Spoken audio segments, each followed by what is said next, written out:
Uttar Pradesh police के री exam की जो तिथि थी वो बहुत ही नजदीक आ चुकी है। अगस्त के महीने में उत्तर प्रदेश पुलिस का जो एग्जाम है वो होने वाला है। ऐसे में हमारे साथ कुछ छात्राएं हैं जो उत्तर प्रदेश पुलिस की तैयारी कर रही हैं।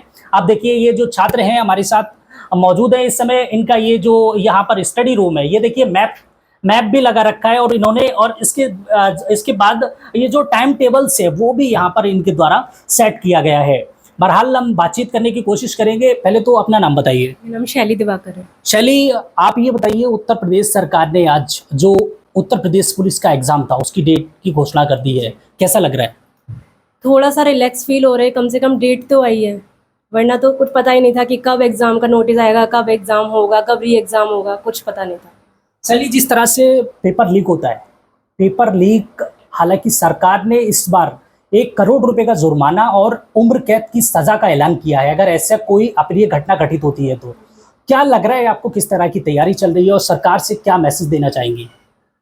सो मैं गवर्नमेंट को बस यही कहना चाहूँगी कि थोड़ा सा बच्चों के लेवल पे आके सोचें कि मतलब कितनी ज़्यादा परेशानी होती है इस टाइम पे। जो अनएम्प्लॉय रेट है वो इतना ज़्यादा बढ़ गया है, तो बच्चे जैसे मतलब सारा अरेंज करते हैं जाने का आने का, फिर उसके बाद वो जाने आने का भी कुछ नहीं होता, मतलब उसका कोई रिजल्ट नहीं आता है, फिर दोबारा से एग्ज़ाम, फिर से वही खर्चा वर्चा। इस छोटे लेवल पे भी गवर्नमेंट को सोचना चाहिए।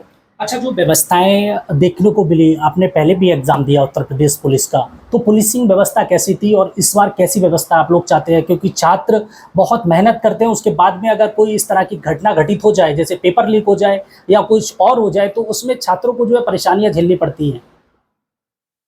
सब परेशानी तो होती ही है, पर जैसे अगर व्यवस्था की बात की जाए तो ये लोग मतलब ऐसे रुमाल वगैरह, इयररिंग्स वगैरह, ये सारी चीज़ें इतने आराम से हटवा के रखेंगे, बहुत परेशान करते हैं। पर जो रियल चीज़ है, जो उन्हें अच्छे से चेकिंग करनी चाहिए, उस चीज़ को अगर वो कर रहे हैं अच्छे से चेकिंग, तो फिर ये सारी जो चीज़ें हो रही हैं ये क्यों हो रही हैं, इस चीज़ का भी मतलब वो कुछ बताएं। अच्छा, सरकार से क्या कहना चाहेंगी आप? योगी जी से क्या कहना चाहेंगी? जिस तरह से पेपर लीक हुआ, अब दोबारा से री एग्जाम की डेट आ चुकी है, अगस्त के महीने में ये परीक्षाएं 5 दिन में संपन्न होने वाली हैं, तो जो व्यवस्थाएं हैं वो किस तरह की होनी चाहिए इस बार एग्जाम में? जिससे सबसे पहली बात तो कि एक पेपर का टाइमिंग थोड़ा सही रखें, मतलब बताएं कि इस टाइम पे एग्ज़ाम होना है, इस टाइम पे नोटिस आना है। जो एज है, बच्चा सिर्फ इंतज़ार करता रहता है कि कब नोटिफिकेशन आएगा, कब एग्ज़ाम होगा, बस सुनने में आता रहता है कि भर्ती आ रही है, भर्ती आ रही है, भर्ती आ रही है, पर होता कुछ नहीं है। अब इतने साल बाद, ये 2-3 साल बाद आई होगी ये वाली भी, इसमें भी ये री एग्ज़ाम के चक्कर में इन्होंने 1 साल ये वाला इधर कर दिया। अब पता नहीं कब होगा, अब ये भी अगर फाइनल हो जाए तो ठीक है। अच्छा, तो व्यवस्थाएं किस तरह की चाहते हैं स्टूडेंट्स? सर बहुत व्यवस्था ऐसी मेहनत होती है एग्जाम देने में। तो व्यवस्था ऐसी हो कि ये मतलब री एग्ज़ाम का नाटक ना हो, एक बार में बच्चा एग्ज़ाम दे, तैयारी करके वो हो जाए फाइनल। इस तरह से मतलब वो सिक्योरिटी वगैरह अपनी अच्छे से करके रखें। अच्छा बेटा, आप भी तैयारी कर रहे हो उत्तर प्रदेश पुलिस की, तो किस तरह की व्यवस्थाएं चाहते हैं आप लोग ताकि कोई ऐसी अप्रिय घटना घटित ना हो? सर मतलब जो इतनी सारी चेकिंग होती है, मतलब वो भी ठीक से नहीं हो पाना एग्जाम। मतलब एक बार हम लोग ठीक से तैयारी कर लेते हैं, उसके बाद भी पेपर नहीं होता है तो फिर वही कॉन्फिडेंस लो हो जाता है। मतलब फिर दोबारा मतलब वैसी तैयारी नहीं हो पाती है जैसा हम लोग कर सकते हैं पहले।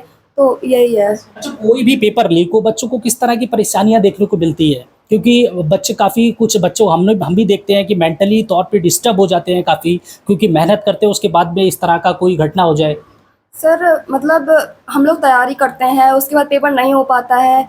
मतलब हमारी और भी हम लोग, मतलब ऐसा तो नहीं है कि हम लोग सिर्फ कंपटीशन की तैयारी करते हैं, हमारा और भी चीज़ें हैं। हम लोग जो पोस्ट ग्रेजुएशन कर रहे हैं, ग्रेजुएशन कर रहे हैं, उसकी भी तैयारी करनी होती है हम लोगों को। मतलब उसके भी पेपर आ रहे होते हैं। अब ये पेपर आ गया है तो अब इसके भी टेंशन है कि हाँ ये पेपर भी आ गया है, तो मतलब नहीं हो पाता है ठीक से। अच्छा, आप भी तैयारी कर रही हो उत्तर प्रदेश पुलिस की, जी सर। किस तरह की व्यवस्थाएं आप देखना चाहती है सरकार से कि एग्जाम, जो री एग्जाम की डेट है वो नज़दीक आ चुकी है, किस तरह की व्यवस्थाएं होनी चाहिए? सर फेयर होना चाहिए, कुछ भी जितनी चेकिंग वेकिंग होती है उसके हिसाब से, जो मतलब फिर भी ये सब हो जाता है कि मतलब एग्जाम कोई और देने जा रहा है किसी का, तो जैसे ये लोग इयररिंग्स वगैरह निकलवा देते हैं और पेपर कोई और देने बैठा हुआ है, तो मतलब ये सब चीज़ों पे ध्यान करने से अच्छा है कि आप मतलब जो रियल है उसका मतलब उसको बैठने के लिए बोले, मतलब सही चेकिंग वेकिंग अच्छी होनी चाहिए।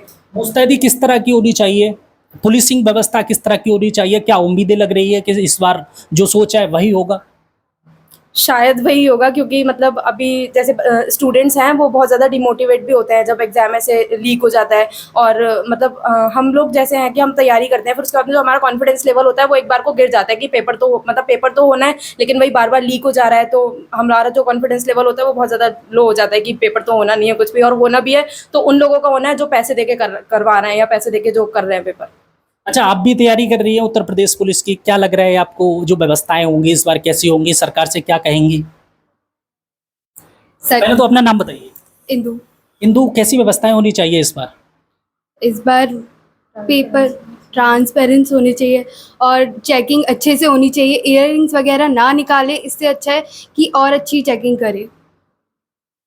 तो आप समझ सकते हैं जो छात्र हैं उनका साफ तौर पे कहना है कि सरकार को काफ़ी मुस्तैदी के बाद ये जो एग्ज़ाम है वो कराना चाहिए, क्योंकि जब कोई एग्ज़ाम अगर उसका पेपर लीक होता है तो बच्चों को काफ़ी मानसिक तौर पर प्रताड़ना झेलनी पड़ती है। एबीपी न्यूज़ के लिए सुरेश दिवाकर, रामपुर।